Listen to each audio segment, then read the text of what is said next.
holding my baby all day like this, so it's good to get some space here.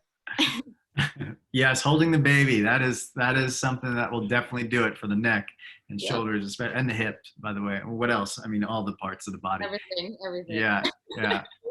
Well, I'm glad you got to tune in, and it is definitely, yeah, it can be tough. Oh, we got Rifat coming in, the assistant who's probably helped all of you. Welcome, Rifat. Nice to have you here. Helped you probably with technical difficulties on the Facebook bot. That's him. Thanks, Rifat. Who else? Anybody want to say hello and where are you from and how you feeling? Yes, sir. Joe. Hello, I'm Joe from Norway. Hey, Joe. Really enjoyed your class. I finally understood why I struggled with tabletop and reverse plank. Okay. With the shoulder opening. So that was like wow, it felt completely different. Joe, where have I met you? I know I've practiced with you in person, right? Yes, in Stockholm on the Yoga Games. Cool.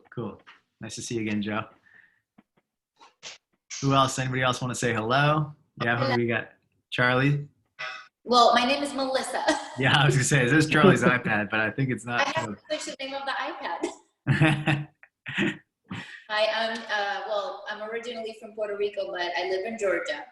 Okay. And this is my first live class with you. And the neck and shoulders just really called my attention. You know, it's something that as a mom as well, they struggle with. Previous neck surgery and then 2 babies, you know, it's definitely lots and lots of tension in my neck and shoulders. I thought it was great. I mean, I didn't feel any pain, maybe lots of just tension and uncomfortable feeling. But I felt like it was doing something so good for my body the whole time. And I feel wonderful right now. I really enjoyed it. So thank you so much. Wonderful. I'm so glad you feel good. Yes. Who else do we have? Hi, I'm Joanna from the UK. Welcome. Hi, it's my first class with you and I've bought lots of them, but I've never managed to sit down live. So it's great to actually be involved. I feel like I'm hijacking. I don't know if you all know each other. No. Yeah, nice to have you here. Thank you. Oh, it's great. I really loved it. I suffer a lot with my neck and my shoulders.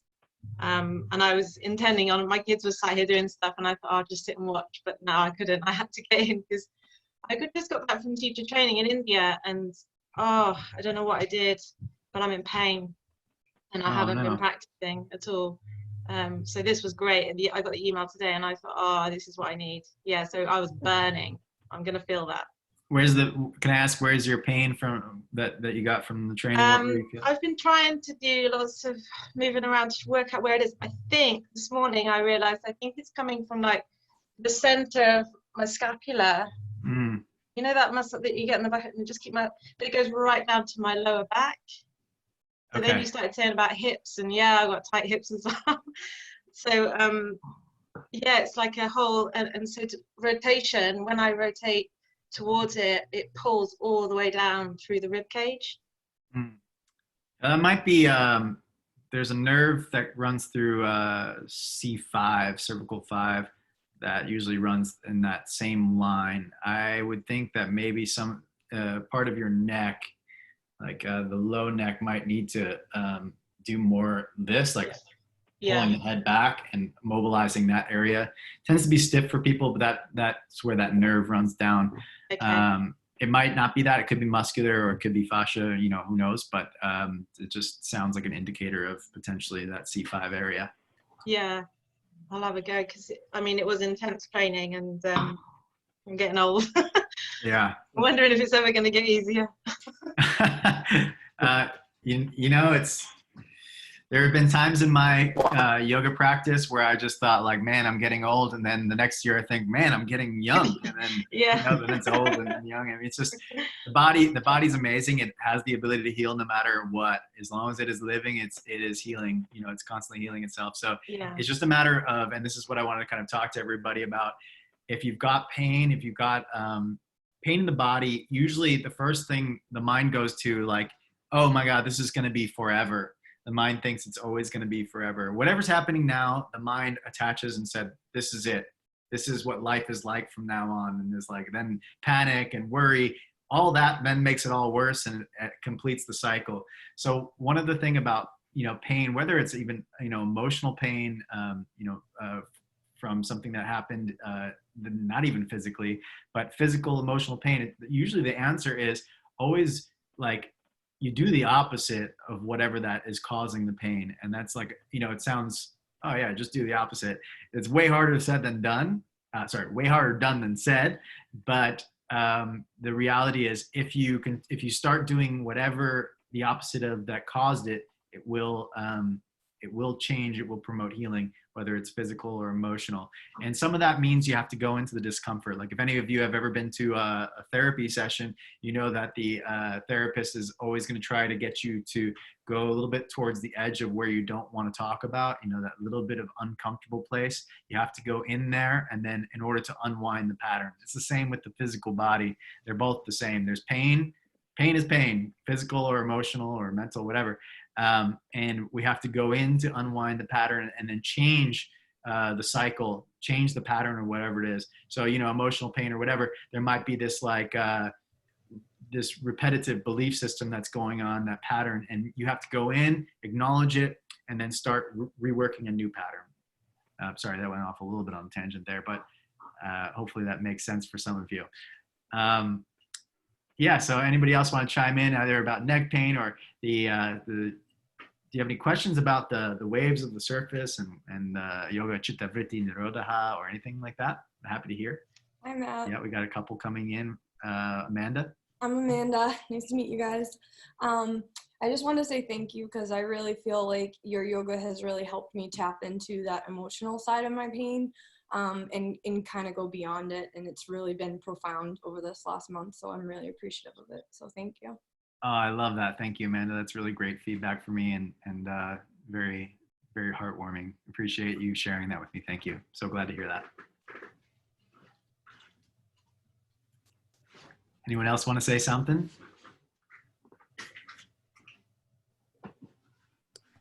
If nobody wants to say anything, I have an idea. I like your image of the wave thing and the ocean below. It's very beautiful. And it just reminded me of another story somebody else told. Maybe you know him, Eckhart Tolle. He said that there's this, he talked about this little wave that's on the ocean, and it's all the time thinking, what a pity that I'm such a little wave only. And watching the other waves that are much bigger, and this little wave all the time says, what a pity, I'm such a little wave. And it's just continuing with this thing, and it's exactly what you say, it's at the surface, and then later it remarks, this wave remarks suddenly that there is some deeper sound below that is from below, and that comes from below. I cannot tell it as beautifully as Eckhart Tolle, but he just says that finally he hears that this wave, just recognizes that it's not just the wave, but that itself, it is the ocean. And I had to think about that idea all the time, and yeah, I think it's somehow connected. Yes, the wave always forgets that it is the ocean, right? That's it. That's kind of, yeah. And there's an example in the book that I really love called Tantra of the Yoga Sutras. This is a fabulous book, and we use it for my teacher trainings and everything. In here, he talks about the ocean and the drop. Like when a wave sends up a drop up into the air, it separates from the ocean time and space, but it contains all of the same energy, all of the same components of the ocean within it. And when the drop forgets that it is actually just a part of the ocean separated by time and space, then pain happens. But when it remembers that it is actually the ocean, that the entire ocean is within it, then that's what we call samadhi. Samadhi is that state of oneness when we recognize, like, oh wait, I am the ocean. That's magnificent. And that's how we recognize that we're actually all part of the same whole. So the wave example is the similar conversation. Like the wave is the ocean. We tend to forget it, and that's where a lot of disconnect and pain happens and starts. Yeah, it's great. I mean, the ocean always has so many analogies. Yes, definitely. Yeah. So thank you for sharing. I wanted to talk to you about another little secret that I don't know if any of you tuned in for a live session that I had on Instagram this past week with my teacher, Jill Miller. She's, I did. Sorry, someone say something. No, Matt, I did. I was on the live session. I saw the live session. Oh, you did? Thanks, Shashank. With Jill, yeah. Cool. It was interesting and it was really good. I follow her on Instagram now as well. Yeah, she's excellent. And one of the most powerful teachers, especially for the physical body that I've come across. So I asked her a question because the thing that really unwinded my neck pain was something that my massage therapist up here in Connecticut figured out. So I'd been going to the massage therapist for a while. I did on acupuncture, I did chiropractic, and tons of, self-rehab and everything. And all of that really helped. But there was one session that basically was the magic. Oh my God, there it is. Now, finding that it took me 4 or 5 years. And if you have anything that's chronic like that, it can take a long time to figure it out. You have to start off on, you have to just kind of self-reflect, experiment, try, listen, feel. You have to go through the process, get into it, try to get there over and over again, get help from as many people as you can who have more knowledge than you. But I'm sharing this because I shared it with Jill the other day. I noticed a correlation for a lot of people. At first I thought, oh, this is just me. Like, this is my key to unwinding the neck. And then when I started coming across people with more chronic neck pain, I would go and massage the same area and see if that released it for them. And people were coming back to me with this, like, that really did it. So I'm going to share it with you just in case it has to do with you. And I asked Jill this the other day and she kind of gave me some insight onto it. But there's a muscle underneath your scapula and it's called the subscapularis, appropriately named. Subscapularis is one of your rotator cuff muscles. And the subscapularis is responsible for inwardly rotating the arm bone and stabilizing the arm bone in the joint.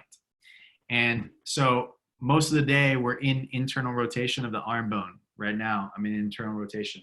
This is internal. So anytime my hands are close together and in front, I'm in internal rotation. So that muscle tends to be shortened quite a bit. Now it also gets chronically activated and quite often how do I say, tired, cranky, good way of saying it. Cranky because it's always in one position, and that is internally rotated and held on. If you hold your cell phone, it's activating so that you can stabilize your shoulder in that one place. Now, subscapularis is the reason why it is so hard for people to figure out this muscle is because it's so hard to touch the muscle.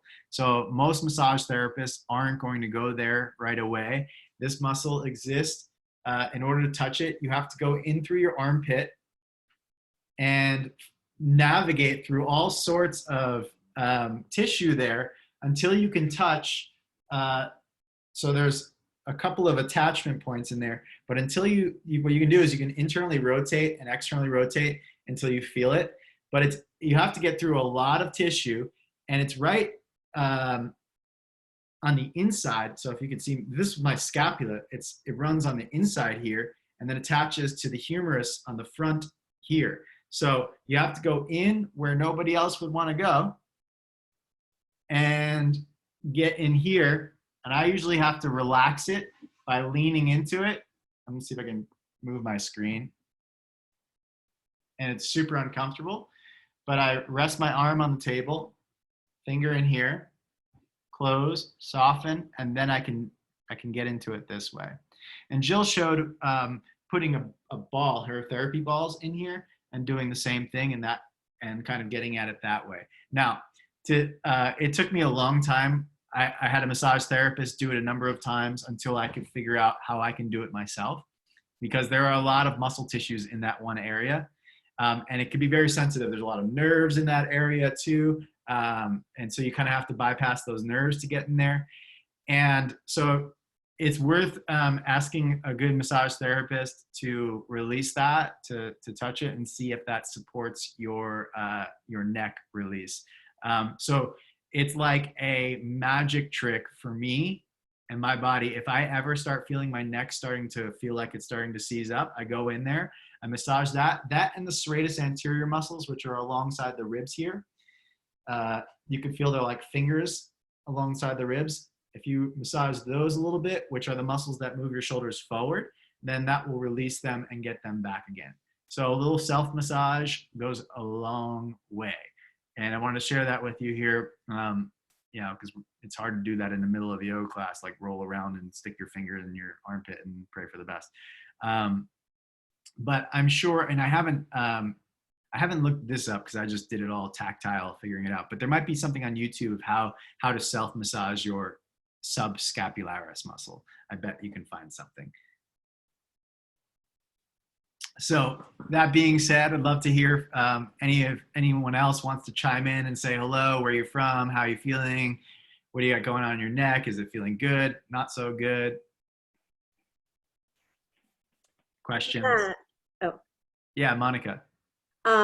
With one of the warm-up exercises you did, I think it was the one where you said, if you have impingement, don't bring your shoulder blades down. I had a lot of clunking in my shoulder. Do you have any? When you were moving it? Mm-hmm. Yeah, so here's the thing about movement. When you move your joints through full range of motion, you start learning what your holding patterns are. So when I first started really moving my shoulders, which was like in my mid-20s, I guess, I was getting all sorts of clunking and cracking. And so I was curious what that is. Basically what happened, and there's a great video by Gil Headley. You can look up the fuzz speech. I can type it in the messages here. Fuzz speech by Gil Headley. He's what do you call them? Dissections, dissections of human body. And he talks about, you have different types of fascia in the body, but certain type builds up daily. So if you go to sleep at night, you don't move, you get this layer of fuzz that of like fascia that encases the area around your entire body. Now, when you wake up and you stretch, this immediately melts that fascia. That starts to like kind of disintegrate all of that through the heat and through the movement. However, if you don't do that, you don't move through full range of motion, you don't move your shoulder blades, you don't move your humerus inside, you don't go through that full range of motion, then that layer sticks, and the next day, another layer on top, and the next day, another layer on top. And so you start getting this buildup of tissue, and it starts to harden. And so, do that for a few years. Let's say you don't take your arms up overhead through full range of motion for a number of years. There's going to be a lot of buildup in that area of your shoulders. So then you go to do it for the first time and you hear clunk, clunk, because it's the bones rubbing into that fascia, trying to break it apart. It's kind of like scar tissue. If you don't move the joint then builds up with all this tissue inside. And then if you want to break through it, it's painful. You have to don't do that on your own. Have somebody work with you so you know exactly what the right pain is. But that's what you're feeling more than likely. And I would check out that Gil Headley speech. I just sent that privately. Hold on. That's not what I meant to do. Everyone publicly. Let me send that again. Okay, so the fuzz speech by Gil Headley. It's excellent. He personally hates it, but it's really, yeah. Thank you. Yeah, totally. What else was I going to say on that topic? So it was really interesting. When I first came to the yoga practice, I think probably many of you read that I basically snowboarded into a fence pole and broke my collarbone in three locations and fractured my scapula. And this was long before I came to yoga. It was like when I was 17. And so when I came to the yoga practice, and I had so much pain every time I did downward facing dog. But in order to release that pain, I started learning a lot more about the shoulder girdle, but it still didn't really work. What worked, which is ironic, and I'm going to share you, I don't share this all the time, but I was, have you ever seen an Iyengar rope wall, the ropes that are on the wall in a yoga studio maybe? Okay, well, I was playing around on these ropes, and I like fell with my arm back behind me like this. And all I heard in the most loud way was just like, rip! And I freaked out for a moment. And I was like, oh my God, did I just destroy my shoulder again? And I was in that like freeze moment of like, am I in pain? Is this just adrenaline? Like, or do I feel good? And I walk away, and what had happened was I ripped through all of the fascia buildup and all of the scar tissue buildup that was in there. And that gave me so much relief in that glenohumeral joint. Now, the thing is, after that, I got the release in this joint here, but what I still to this day have to do for my shoulders, my left shoulder that is, it doesn't move properly. There's something called scapulohumeral rhythm. And this is part of why, if you've ever seen that video that I put up about how to avoid shoulder impingement on theyogimat.com/free. Have you seen that? Raise your hand if you've seen that. Okay. If you haven't seen that, it's free. Go to theyogimat.com/free. There's 2 videos on how to avoid shoulder impingement. One is in down dog and one is just in general. Watch them both. Now, that information came because my shoulder, like there's 3 parts to the shoulder. You have a collarbone here, a humerus here, and a scapula back here. Those are the 3 bones that make up your shoulder. Now, each of them, there's a rhythm that they should all move together. And that is when your arm goes up, your shoulder blade should go up. You see how it kind of winged out over here? That's supposed to happen. So if you go up with your arm and your shoulder doesn't go up, that's against the rhythm, and that causes shoulder impingement. Now, when your arm goes forward, your shoulder blade should go forward. When your arm goes back, your shoulder blade should go back. When your arm goes down, your shoulder blade should go down. And there's a dialing of the scapula and the collarbone there. It should all move as a team. Now, proper biomechanical or scapulohumeral rhythm would allow for that. If your muscular system is in balance, it just does that. You don't even have to think about it.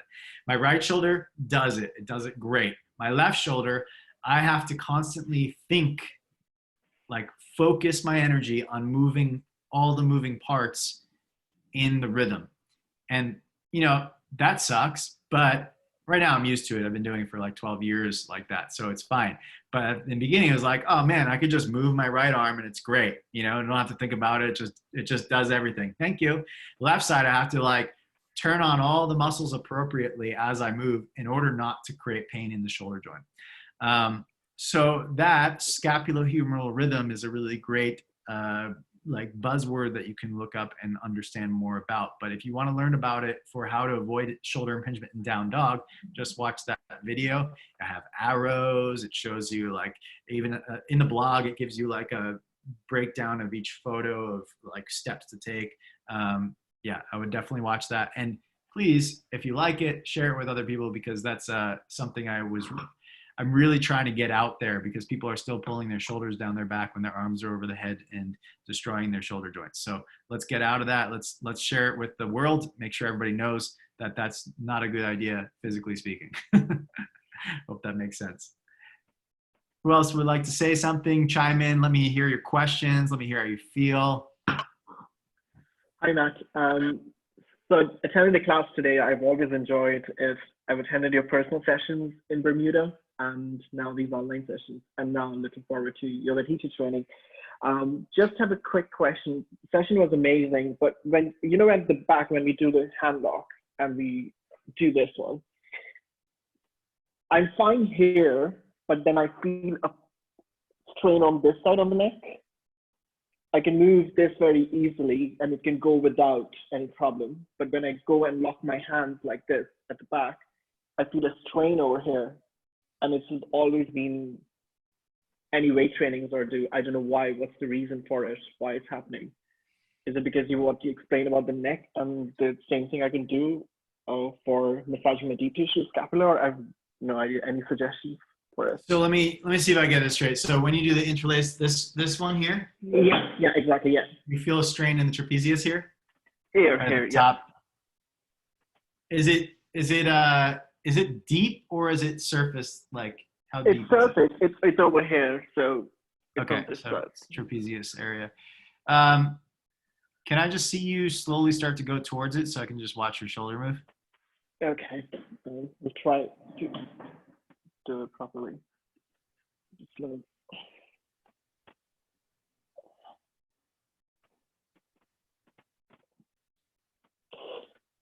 Yeah, Here. okay, so it's up there. Do you always move your head forward like that when you do it? It's automatically something over there. Try to. Do I have to keep it straight? I don't know. I always do that. I think so. Yeah. So I've never noticed it. I mean, a couple of things, and it's hard to say. I think that you got just some sort of pattern going on. But it's one thing. First of all, separate the hands. Okay. Yeah. So don't clasp them too tight together, because that might be causing. When you do that, what happens when you do that is the shoulder rolls forward and stretches this muscle a little bit here, the trapezius muscle. So first thing is bring your head back. Second thing is, what happens if you like shrug your shoulder up to your ear instead of bringing it down? Have you tried that while doing it? No, I haven't. But I Does feel the it still pain. cause pain there? It's not excruciating pain in a way. Like I feel the strain on because it's more like a discomfort in a way. Because I feel comfortable and I do here, it's fine here. But when I do it here, it's very discomfort. Like it's a little bit discomfort, not like a pain. I don't know why. I'm not certain, to be honest with you. I don't know what the cause of that could be on the one side and not the other. That's something that, that's the exploration right there that you're going to have to kind of work through. And here's the thing: if anybody out there listening right now is experiencing things like that in their body, whether it's in the shoulder or whatever, you have to. First thing, my suggestion is video yourself doing it. And then you want to run through all the different options of how to, for example, do something different than what you're doing now. So if you look at your shoulder and you say, even if it's like, oh, Matt said to do this, you have to erase that a little bit for a second. You take my information, you integrate it, whatever. And then here's how I always help people solve their pain is I go, okay, what I see is you're doing this. What if you do the opposite of that? No? Okay, great. What you're doing this. What if you do the opposite of that? No? Great. Well, what if you do the opposite of this? Like, your shoulders are down, lift your shoulders up. Your shoulders are back, move your shoulders forward. Your shoulders are rotated inwardly, try rotating them outwardly. So, for example, I would say the next step would be like, what if you try pressing the pinky edge of your hands together instead of the thumb side of your hands? And then you say, still feel pain. And I would say, press the thumb side of your hand together instead of the pinky side of your hands together. Still feel pain, whatever. Instead, take your hands in a strap and put them so that your palm is facing out like this instead of facing inward like this. Then I ask you, do you still have the pain? That's how I start dissecting and figuring out which one is going to relieve the pain. You go through all the different, and I know, Shashank, you're going to be in the 200-hour training, right? So yeah, you're going to learn all the shoulder movements, all the different potential ranges of motion of how to move your shoulder from the glenohumeral joint, the scapulocostal joint, and the collarbone. All of those, you're going to learn all the movements and then be able to apply each of them and see which one is going to help you out of the pain. Yeah. I mean, it's like there's no miracle. It's a long exploration. It might be tomorrow that it comes out, great, but it might be 5 years from now. I think it's been going for a while, even when I do, because I do Brandon's yoga classes in Courthouse, and it always comes down to whenever I lock my hands, it's always this area of it always gets strained. I'm like, why it's not happening? Because you can do from the other side. If your technique is wrong, you won't be able to do it from both sides at all. Yeah. But it's just one side, and I'm like, it's a muscle pattern, and we just don't know which one it is yet. But we'll work through it, and I'm sure by the end of the training, you're gonna have some insight there. Out. Yeah. Yeah, exactly. Thank you. Thanks for tuning in. We'd love to hear from someone else. Anybody else have anything to share? Questions or pains or joys, celebrations. Can I just ask? Hi, that was great today. Hey, Gabby. Hey, are there any, like, I've been kind of YouTubing and looking at the different muscles to know where they go, how they connect, how they work together. Are there any sites you can recommend where we can kind of look, where it's not super complicated? Because some of them is like the muscles deep, deep, deep. I mean, we want, and you know, you want to kind of know the layers, but not like a doctor needs to know them. Yeah, I know. It's a little bit tough, but Gabby, have you gone through my theyogimat.com/free yet? Have you gone through all those videos and blogs? No. Is there something there? Yeah, so you know, a lot of the stuff that I teach, I do short 5-minute like videos on, and there's a lot of times I will display the muscle on the video, or I'll display it, you know, the muscles that I'm working with in the blog somewhere along the lines. First, what I try to do with that webpage is to simplify anatomy the best I can. So I would start there, and then when you're ready for the next step, which is slightly more complicated, but also just incredible, it might be boring, you know, it's hard to say. Okay, so there's a guy named Dr. Ray Long who's magnificent. He's got a website. I don't know the name of the website at this moment, but if you looked up Dr. Ray Long website or blog, you'll find it.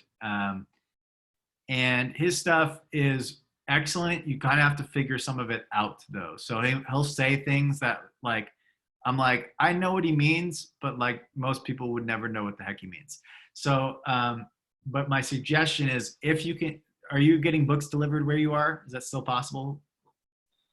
No? Okay. Well, when that comes back for you,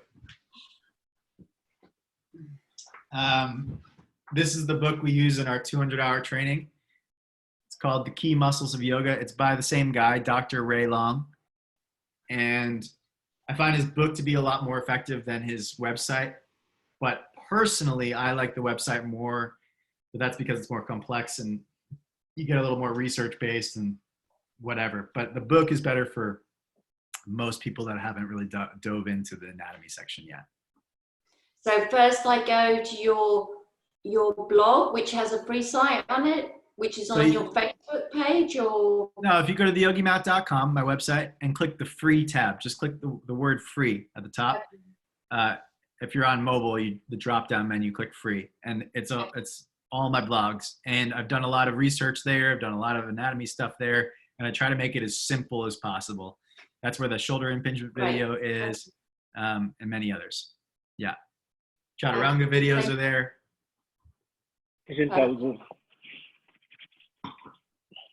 Thank you. Anybody else want to chime in and say hello? Maria? Yeah, go ahead. Thanks, Maria. Hi. Hey.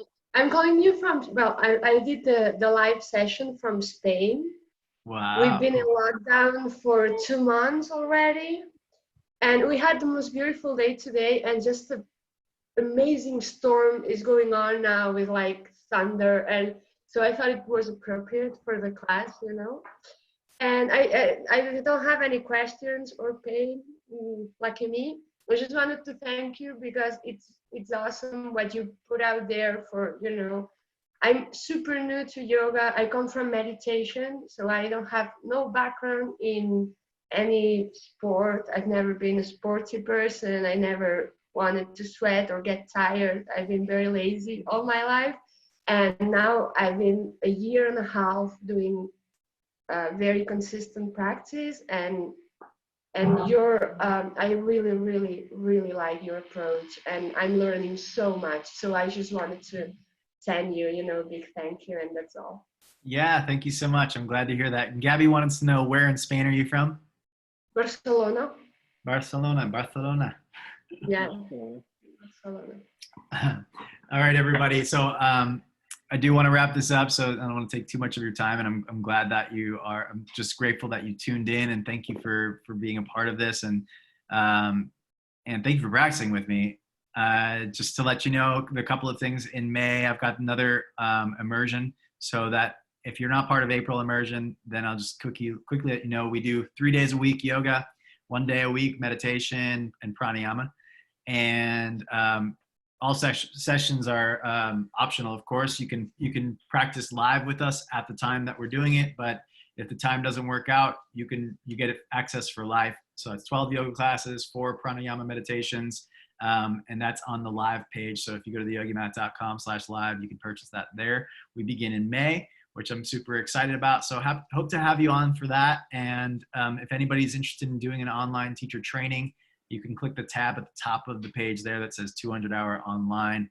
And certainly if you're interested in that, you probably want to jump on a call with me and answer any of your questions so we can arrange that. Send me a link, send me an email, or use the contact form on that site there, and we can discuss about 200-hour training. Thank you everybody for practicing today. Thank you for tuning in here and jumping on here. Hopefully you feel good, and lots of love to you all. Have a beautiful day. Thank you. Thank you. Cheers.